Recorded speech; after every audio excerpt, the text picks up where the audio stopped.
Hello, magandang araw mga kabady, mga kason. Medyo tone down tayo konti kasi ang ating pag-uusapan ngayong araw na to ay ang ating Panginoon.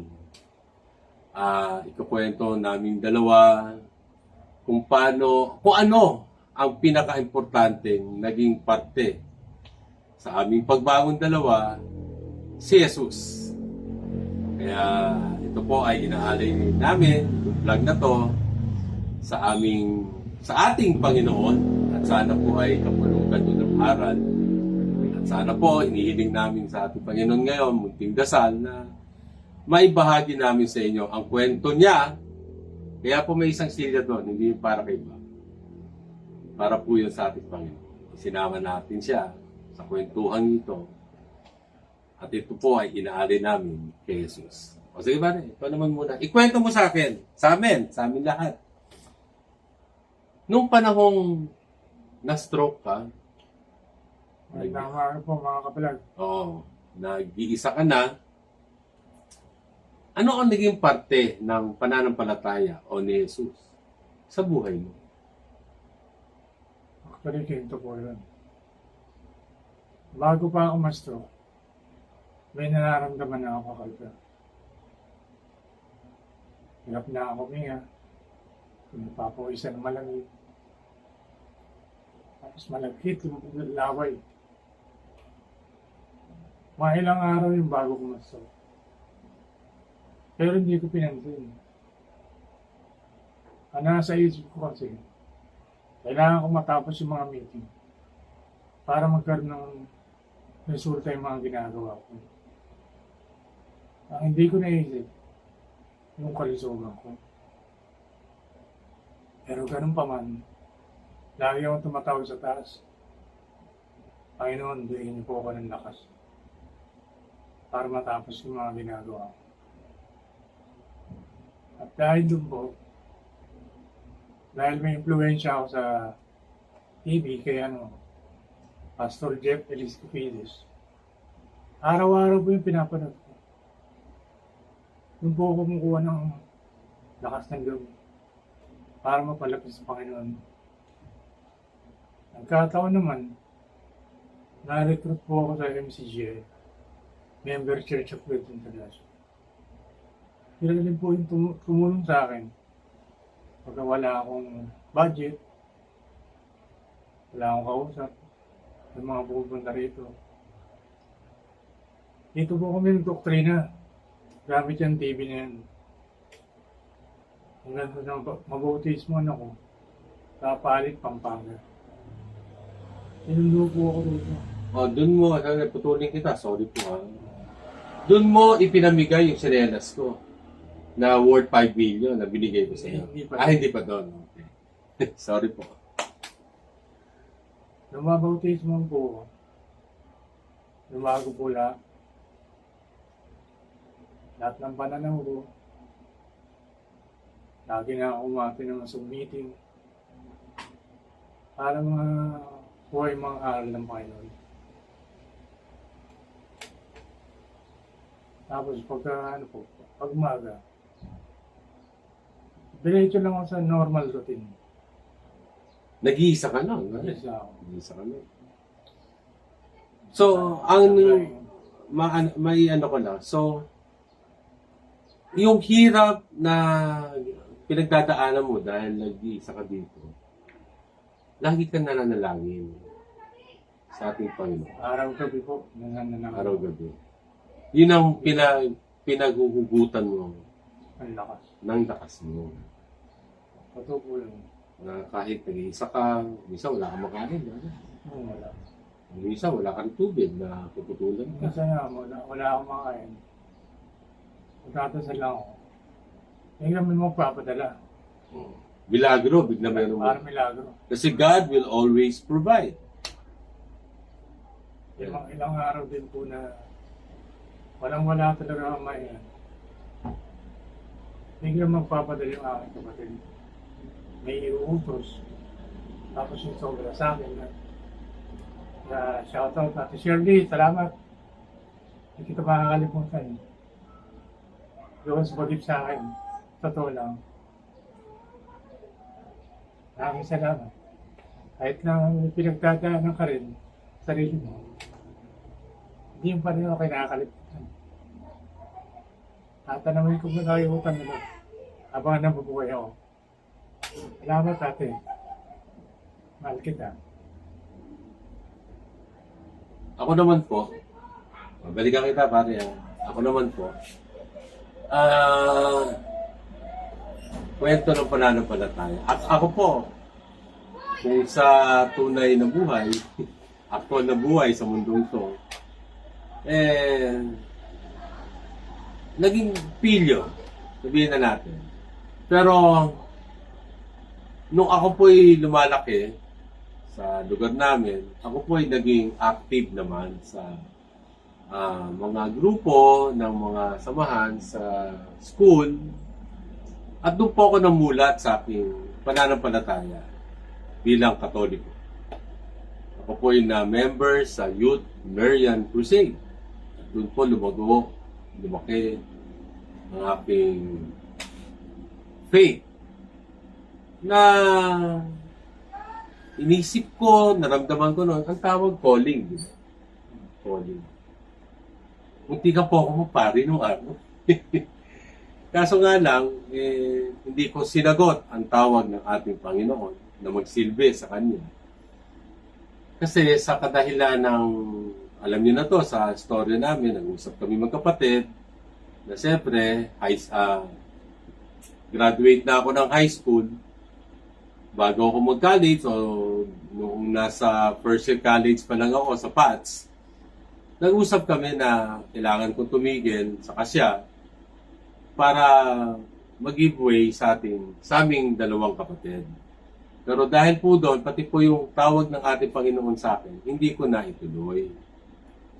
Kasi siyempre, yun po wag natin kasi, ang masakit sa akin lagi, pinapangunahan ko ang plano ng Panginoon sa buhay natin. Inisip ko, paano po pag nagpari ako, o pumasok ako ng seminaryo, paano makakapag-aaral yung aking dalawang kapatid? Mali pala yun. Kasi dapat wag mong pangunahan ang plano sa iyo ng Panginoon. So, ngayon ko lang po yung naisip na dapat sinunod ko na lang muna siya. At 100%, He will provide sa whatever needs ko at ng aking mga kapatid.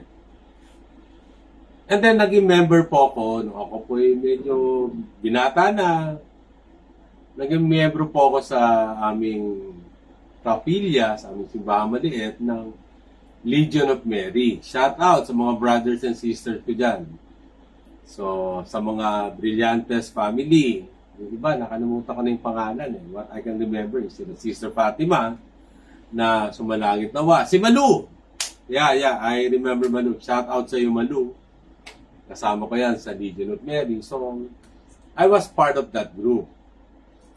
I was so active then sa kanila, sa church namin. And then, I met my wife. Yun na naman. Pinangunahan ko na naman tayo ang plano ng ating Panginoon sa akin. So, naputol po yun. Sa kadahilanan, nagsama na nga kami nung aking napangasawa. At ang inisip ko kaagad, kasi alam niyo na, I have a instant responsibility. Kasi agad-agad, meron na akong papag-aralin. So, yung pong mga gawain ko sa dati kong ginagawa sa simbahan, aside sa lumipat na ako, na pwede ko naman ituloy sa may ibang parokya, hindi ko na nagawa. Kasi, again, pinangunahan ko na naman ang plano ng Panginoon sa akin. But despite of that, I was so blessed with work and, all my financial needs are met for my new family. And napabayaan ko. Yun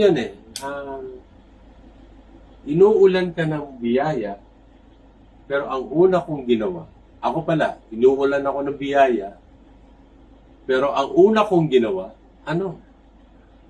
nakalimutan ko siya. kinalimutan ko siya, hindi nakalimutan. Eh. Minsan, intentionally, nakalimutan ko siya kasi nabulag ka na sa mga success. Yung bagay. Inuna mo yung ibang bagay. Pinangunahan ko na naman ang totoong plano sa akin, ng ating Panginoon. Anyway, itutuloy ko po yan, ibalik natin si Paring Sol. So, Paring Sol, ano ang pinakamahirap na naging parte sa iyo na naramdaman mo? Kasi sinasabi nga po sa ating Biblia na yung panahon na hirap tayo, yun yung panahon na kasama natin ang ating Panginoon. So, anong pagsubok sa buhay mo nung nag-iisa ka, nung na-stroke ka na naramdaman mo ang presensya ng ating Panginoon? Kita ba? Ito yun. Nasa hospital pa lang ako. Hindi pa ako conscious. Narinig ko lang. Matunog na aparato. Pero gising na hindi ba ako. Narinig ko na yung mga nurse na tuusap. Hindi ko na naintindihan. Ano nga aparato yun? Pero nung napanaginipan.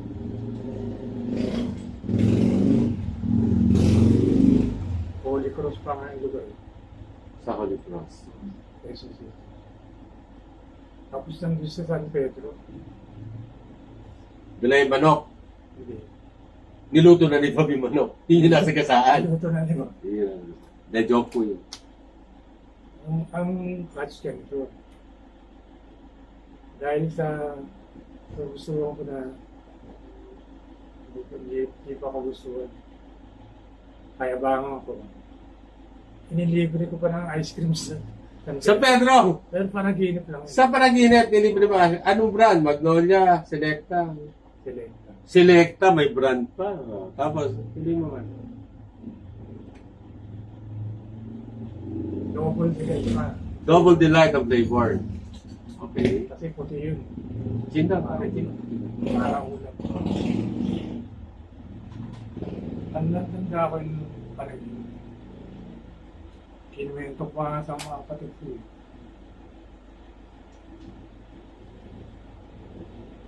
Parang naging ano siya. Wake up call sa akin. Bakit pa ako binuhay ng pangin? Dahil sa ice cream. I miss you pa. Dahil sa ice cream. Isa lang. Sila. Tapos, araw-araw, pag nahihirapan ako, hindi ako makapunta sa kusina. Nalalagla ko sa banyo. Nagpipray lang ako. Minsan nalagla ko sa CR. Wala nang nakakarinig sa akin. Tagal. Siguro mga 2 oras. Tapos ko mag-pray. Pumunta si asawa ni Agay. Tinayo ako. Kaya pasalamat pa rin ako Panginoon. Ganun lang po nangyari sa akin. Yung paring kwento mo, gumagapang ka sa labas, nalaglag ka sa CR, 12 hours from 9 to 9, 9 p.m. until 9 a.m., sumisigaw ka. Andun si Jesus. Kasama mo. Hindi ko magagawa yun nang mag-isa.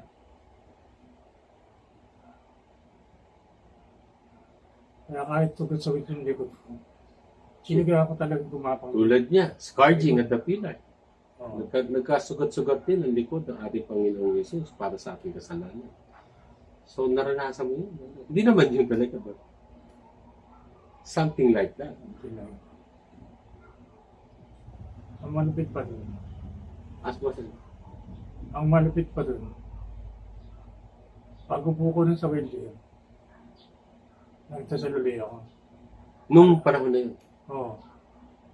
Pagkabangon. Kasi hindi agad ako nagkakasaka mo. Sa wheelchair mo na.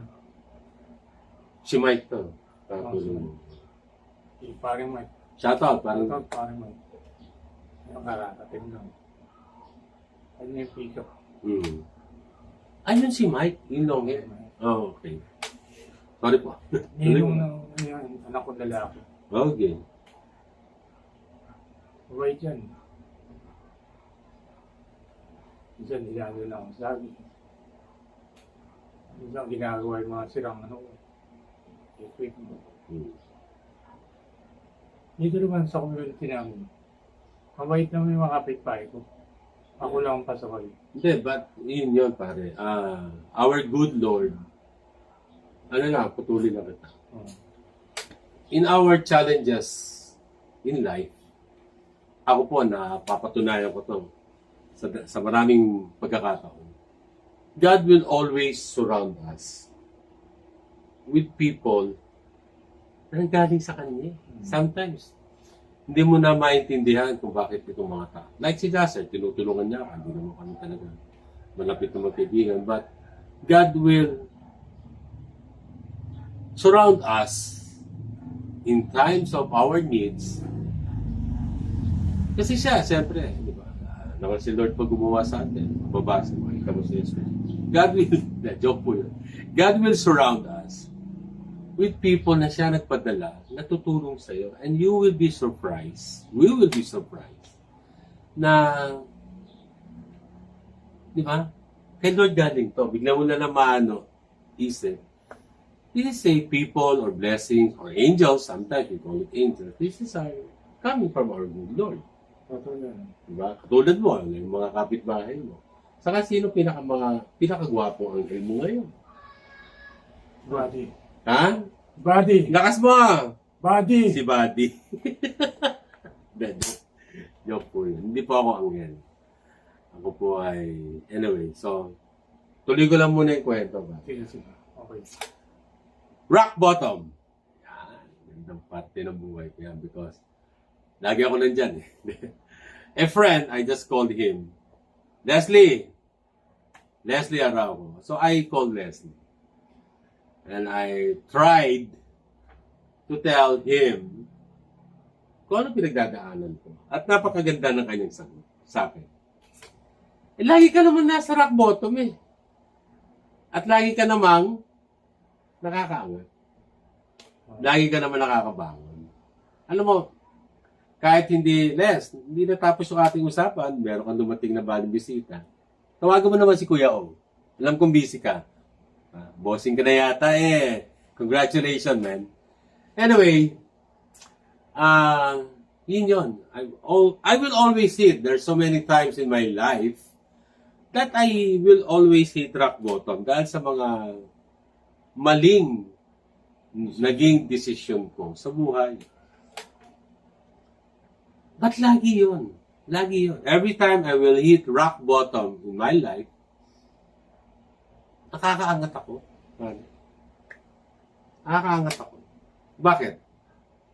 Every time I will hit rock bottom, marirealize kong yung mga ginawa ko kalokohan, magsisisi ako, babaon ako ulit, at magbabalik ng aking pananampalataya. Every time po yun. What I'm trying to say is, hindi nagbibilang si Lord eh. Yes! Sabi niya, huwag natin gawin yun. Yes, meron tayong 10 commandments. Yes, sinigil na tayo ng kanyang sariling buhay. Pinakunan siya sa krus para sa ating mga kasalanan. Pero our good Lord, there's a story in the Bible. Yung tungkol sa amang mabuti. You know? I forgot the verse. Sister Vicky! Shoutout sa iyo. Gusto ko sana bumalik sa ating Bible group. Sana po ako mapahintulutan niyo ulit. At tanggapin na makabalik sa ating Bible study. There's this story in the Bible, Prodigal Son. The story of Prodigal Son. Diba? Yung tatay. Pare, diba? Sino tinanggap niya? Yung anak na, diba? Na kumuha ng mana, tinapon yung mana, parang kilala ko rin yun. Pero, Kilala ko rin yun. kilala mo, yung binigyan ng mana, binigyan ng blessing, tinapon. Pero bumalik. sa ating Panginoon. Anong ginawa ng Ama? Yan. Open arms. Open arms. Yung anak na naiwan, nagtampo pa. Ano sabi? Ano sabi? Labo mo naman tayo eh. Ba't naman gayon? Ba't gayon? Salbahe yan eh. Tinapon nga pera mo eh. Kilala mo yung nagtapon ng pera? Kilala ko. Saan tinapon? Sa kasino. Kasi, Alam ko pa kayo kasino eh. huwag na natin pag-usapan yun. Tapos na yan, Lord. Anyway po. So, yung isang anak, nagtampo pa. Anong sagot ng Ama? Anong sagot ng Ama? Anak, Magtampo. huwag kang magtampo. Nung panahon, nawala yung iyong kapatid, lahat ng meron ako, Ay sa'yo. nasa iyo. Lesson of the story is, God will always welcome us. No matter what you do. Magsisi muna tayo. Humingi ng patawad. At tanggapin natin sa ating buhay, sa ating puso, si Jesus. Yun po yun. Huwag tayong mag-alangan. Huwag tayong mag-second thought na, hindi, bukas na lang ako babalik. Diba, Karen? Minsan ganun. Ako na lang. Minsan ganun din. Next week na ako magbabalik, no? Meron pa akong pera. Enjoy ko muna to. Diba, Karen? So, to finish my story, every time I will go back to our Lord. Several times, many times. I have hit rock bottom. Natanggap na po ako. Dalawang kamay na bukas sa may yayakap. Niya ako. That embrace I will always feel. Hindi ko siya nakikita physically, but I can always feel our God's embrace, our God's love for me. Bumalik lang ako.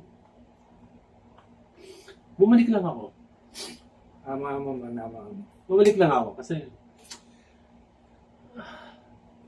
kung ano mang hirap ang pinagdaanan mo, kung gaano mo man siya pinilit, kalimutan. Pare, yung yakap na yun, pag bumalik ka, napakasarap eh. Napakasarap. Kaya, Hindi mo ko rin yun. Ama tayo sa that embrace is pure love. Hindi peke. Ang pagmamahal ng ating Panginoon, hindi yung para lang sa iyo, para lang sa akin, para lang kay Brad, Hindi pa nang dalihan. para lang sa aking mga kapatid, para sa iyo kapatid. Hindi. That's for all of us. Pantay. Siksik. Liglig. Nag-uumapaw. That's a love, unconditional love, that our God, that Jesus will always give to all of us, hindi lang sa akin. Ulitin ko po, kailangan lang natin magbalik loob, tanggapin sa ating puso, sabihin na siya lang ang ating tagapagligtas. Wala nang iba. Yung yakap po na yun, once He embraced you, He welcomed you in His house again, like the story of the prodigal son. Napakasarap. Ikaw, Brad, your story. Embrace ng ating Panginoon. Ramdam mo, ama kayo. Kamusta mo kayo? Sa isa na po, I just felt last night, I heard, hindi naman heard, there's this voice inside me that is telling me, kwento mo naman ako. Sabi mo na kanina ito eh. So, our good Lord, I listened to His boys na ikwento ko naman. I just need to share na let's embrace Jesus. Yakapin natin si Jesus. Yakapin natin ang kanyang pangako sa ating lahat. Sa ating lahat. Wala namang mawawala. Yakapin natin ang kanyang plano. Magtiwala tayo kay Jesus. At tandaan po natin yan, hindi niya tayo, bibitawan. Hindi okay na, galing. Hindi niya tayo bibitawan. Tulad po nito. Hindi niya tayo. Ganito hawak ni Jesus. Hindi ka niya bibitawan. Sasamahan ka niya sa iyong paglalakbay. Sasamahan ka niya sa pinakamahirap mong parte sa buhay mo. Yung panahon na wala ka ng pag-asa. Sasamahan ka niya araw-araw, oras-oras, minuminuto, sigur-sigur. Sabi nga, sa likod, meron pa sa Bible, di ba? Sa panahon ng digmaan, ako nasa harap mo, sa kanan mo, kaliwa mo, sa likod mo. Hindi ka niya. At hindi ka niya tatalikuran. Huling sa pananalita sa ating Walang anya-anya sa Panginoon. Hindi, sa mga kasister mo, sa church. Sa mga sister. Sa mga sister mo, magpasalamat ka at naipakilala sa inyo ulit si Jesus. Sa mga taga MCGI, tanong po masasabi ko. Hindi po kwento dati. Malaki po ang binago siya sa buhay. Salamat po ng marami sa suporta. Salamat sa Diyos. Salamat sa Diyos. And Mabuhay po kayong dyan. ako, I would like to end this content with a prayer. Short prayer lang. Panginoon, Jesus, kami po ay nagpapasalamat ni Jasser, ni Sona, sa panibagong pag-asa at sa panibagong buhay na inyong pinagkaloob sa amin. Isinusuko po namin sa inyo lahat ng aming agam-agam, lahat ng aming mga worries. Lord, help us to follow you. Help us to carry our own cross. With a smile, with hope, with perseverance, with full faith, na you will always be there to us, to all of us. Panginoon, salamat po na marami sa inyong pagmamahal. Salamat sa kapatawaran sa aming mga nagawang kasalanan. At salamat sa bagong buhay na inyong ibinigay. At ang ito, aming inihiling, aming dinadasal sa ngalan ng inyong anak na si Jesus. Mga kabady, mga kasol, we will see you later, not soon. God loves you. Alam ka na lang. Alam na po mga kapilag. See you later. Not soon. Soon. Anyway. Bye for now. Praise be to God. To God be the glory. Samahan mo tayo.